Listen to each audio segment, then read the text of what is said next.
Hi folks, Andy Fionn here, Rambles with Robin and Ruby. In this Rambles with Robin and Ruby video, we travel north from Watson Lake, Yukon, along the Robert Campbell Highway, and then northeast along a marginal gravel road called the Nahanni Range Road, towards the border with Northwest Territories. Our goal was to get as far along the Nahanni Range Road as possible, with the time available. While we have driven the Robert Campbell Highway before, we have never been on the Nahanni Range Road, so that was one reason to visit that area. It was new to us. The second reason to visit this less traveled part of Yukon was to check out the Nahanni Range Territorial Campground, located about 100 kilometers, or about 60 miles, along the Nahanni Range Road. So join us as we travel along the remote Nahanni Range Road in Yukon, Canada.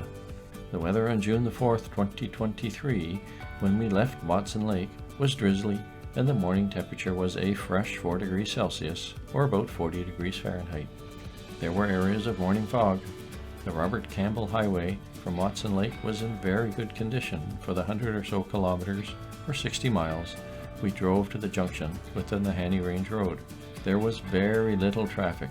In fact, we encountered only one other vehicle during our drive to the junction.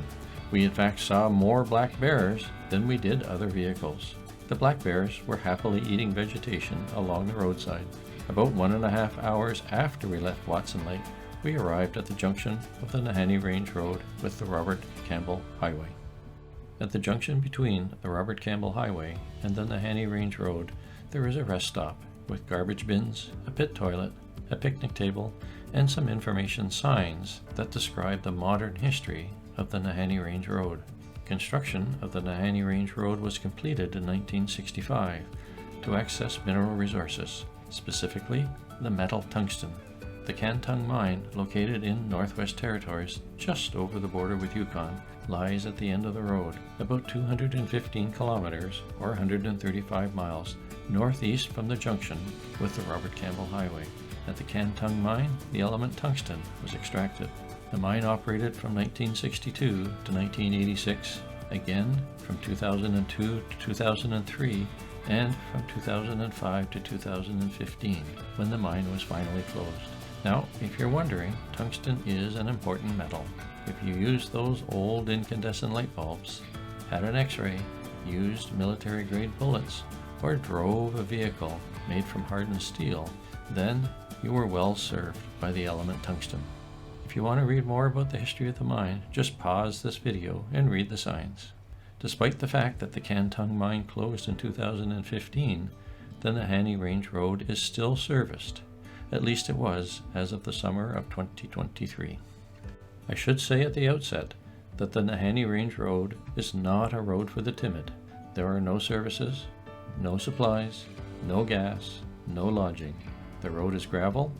It is rough in places. There are several Bailey bridges to cross. But we had no difficulty driving our Subaru Outback along the road. However, I would not drive the Nahanni Range Road in a big rig or towing a travel trailer.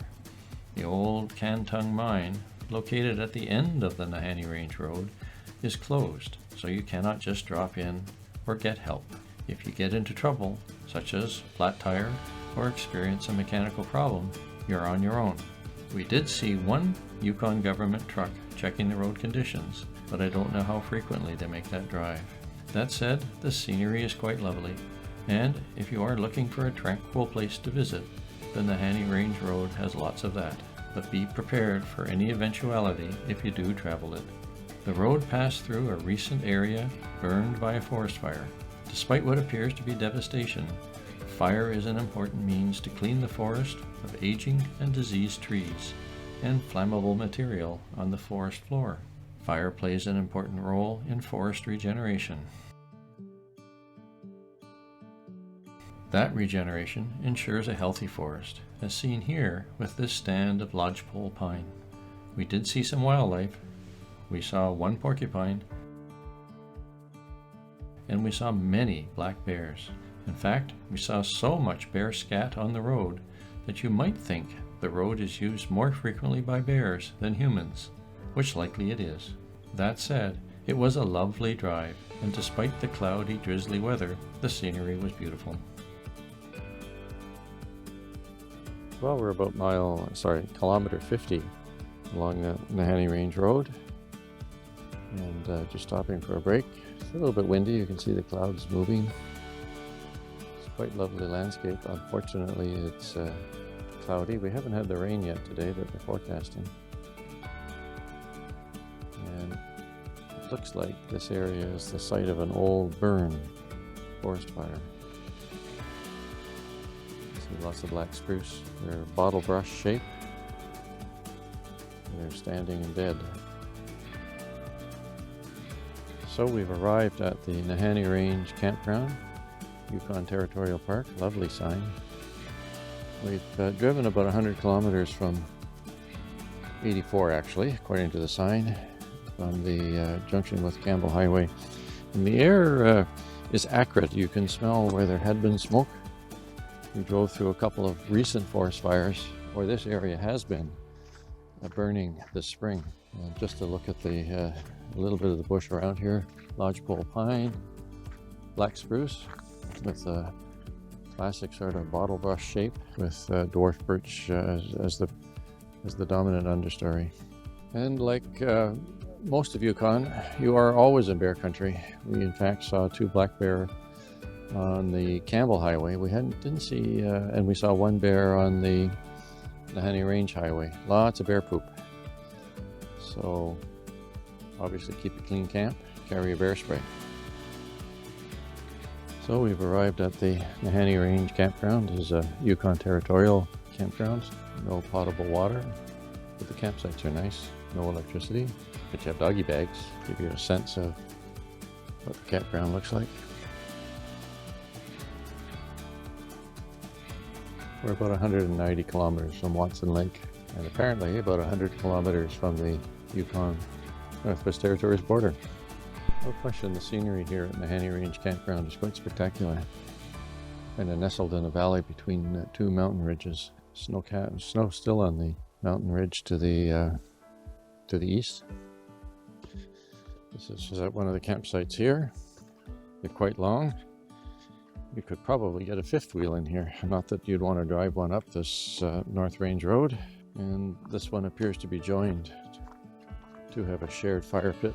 And there is an covered eating shelter.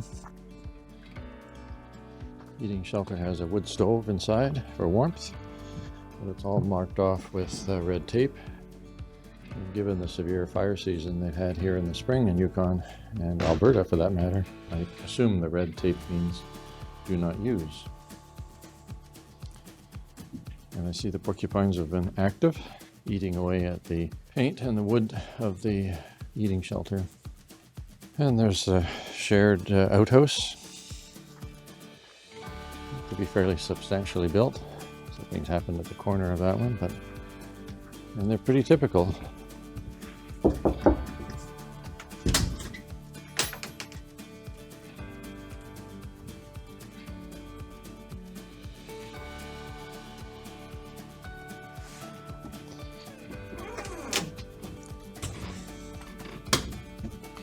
Just as an observation, these are very strongly built outhouses, probably the strongest I've ever seen. They've got metal cladding, wood at the top, metal part way down to the bottom. Whether that's to discourage bears from visiting the clients of the outhouse or porcupine, not sure. And in theory, bear-proof garbage bins. Another campsite.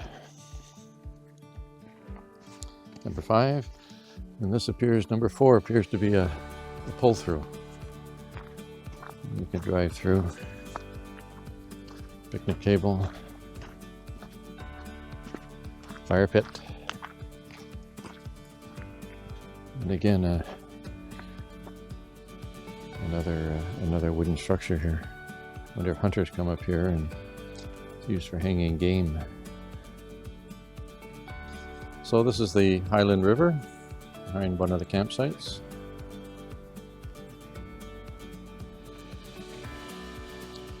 forest here is lodgepole pine, dwarf birch, balsam poplar. And on the ground I've seen bearberry, lingonberry. And that's a quick look at the Nahanni Range Campground. So we're leaving the Nahanni Range Campground and we're heading north first to the airstrip along the highway and then to a couple of marl lakes a little further up the highway. About 40 kilometers total further north.